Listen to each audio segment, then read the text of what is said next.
ગપુરા હા શેઠ. તને શું કીધું ખબર હે? હા શું કીધું? તારે વાડી આજ જવાનું બરોબર? વાડી? બગીચાની આશી રાત તારે ઓર રાખવાની છે બરોબર? હા. અને અહીંયા કને જો કૂતરી એક વાયડી થઈ છે. શું વાડી થી? કૂતરીનું કહું છું. કૂતરી છે એમ ને? કૂતરીનું કહું છું. હા શું કીધું? સારું. અહીંયા આશી રાત જાગવાનું છે તાર બરોબર? હા બરોબર. કાઢશે એટલે હું હવે જઉં છું પાછો અને તાર અંદર જવાનું છે બરોબર? સારું. સારું તું અંદર જા ને હું જઉં હવે બહાર. ફોન કરજે કોઈ હોય તો બરોબર? સારું. સારું તો હાસીને બેસજો.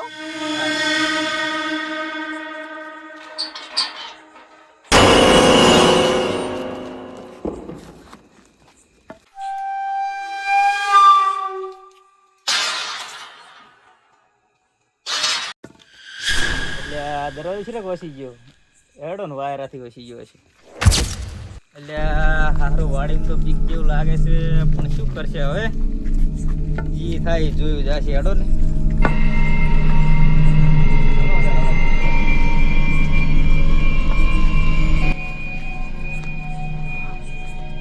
એટલે મારો બધો શેઠ એવો હે ને કંજૂસ એવો, નહીં ખાટલો હાલતો કે નહીં બત્તી હાલતો, શું કરવું હવે?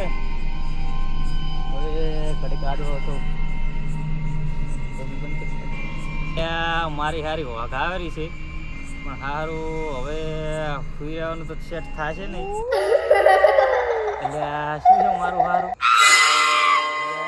મારું સારું સેટ કરે લાગે, વાત તો સાચી લાગે, જોવા દીજી મને. એટલે શું છે મારું સારું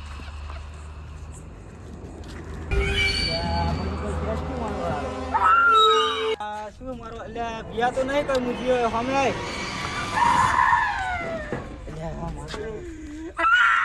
એટલે કોક મારો દેખાણો શું દેખાણો એવું મારો હારું બીવરાય એવું.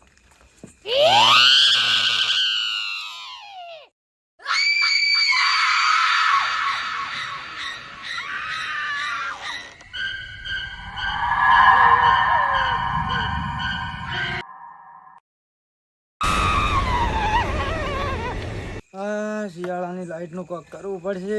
એક તો શિયાળાની લાઈટમાં હોય છે ને પાણી વાળવાનું, એક તો મને બધું ગમતું રહે. 80 વર્ષની ઉંમર થઈ ગઈ છે, પાણી વળાતું નથી અને એક બાજુ ડોસી ગઈ છે પિયર. હવે એને આ તો આવ્યો પરસાય એવો મને લાગ્યો છે રાતનો બીકણ બીજો એવો રસ્તો છે ને એ કારણે. એટલે હવે ઘડીક ગફુરા જોડે પરસ કરતા આવ અને એને ઘડીક બેહું એના જોડે વાતો કરું. હવે થોડો થાક લાગે છે. લે ગફુરા, એ ગફુરા, આજ તો તારી લાઈટ હતી ને તું આવ્યો છે પાણી વાળવા. ગફુરા, એ ગફુરા.